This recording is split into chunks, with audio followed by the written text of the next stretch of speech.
औज़ुबिल्लाहिमिनश्शैतानिर्रजीम बिस्मिल्लाहिर्रहमानिर्रहीम। आज का जो हमारा मौज़ू है हक़्क़ुल फ़र्ज, जो हमारी शर्मगाह है, इसका हक़ क्या है। इसके बारे में इमाम ज़ैनुल आबिदीन अलैहिस्सलातु वस्सलाम इरशाद फरमाते हैं कि तुम्हारी जो शर्मगाह है, इसका हक़ ये है कि इसे ज़ना से बचाया जाए। फिर मासूम फरमाते हैं कि इंसान ज़ना से कब बच सकता है, जब इंसान की आँखें महफूज हों। अक्सर हमने देखा है कि जो हमारी आँखें हैं, हमने इन आँखों को महफूज नहीं रखा हुआ। जहाँ हमारा दिल करता हम उसकी तरफ देखते हैं। जब हम गैर महरम पर हमारी नज़र पड़ती है तो ये हमारी जो ज़ना की ख्वाहिश होती है वो बढ़ जाती है, ये हमारी शहवत बढ़ती है।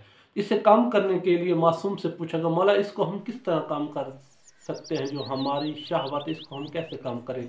मासूम फरमाते हैं कि इससे प्यासा रखें, अपने आप को प्यासा रखें, तो इससे आपकी जो ज़नाह की जो आपकी ख्वाहिश है या आपकी जो शहवत बढ़ रही है वो आपकी कम हो जाएगी। फिर मासूम फरमाते हैं कि अगर आप चाहते हैं कि आपकी शहवत कम हो तो अपने आप को भूखा रखें। फिर मासूम फरमाते हैं अगर इससे भी आपकी शहवत कम नहीं हो रही तो फिर मासूम फरमाते हैं कि अपनी मौत को याद करो, इससे आपकी शहवत कम हो जाएगी।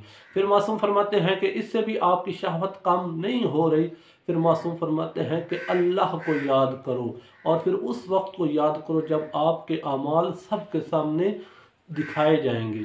जब वो अमाल आपके दिखाए जाएंगे तो फिर वहाँ तो ज़रा बराबर जो आपने नेकी की होगी वो भी दिखाई जाएगी, और जो ज़रा बराबर आपने बुराई की होगी वो भी आपको दिखाई जाएगी।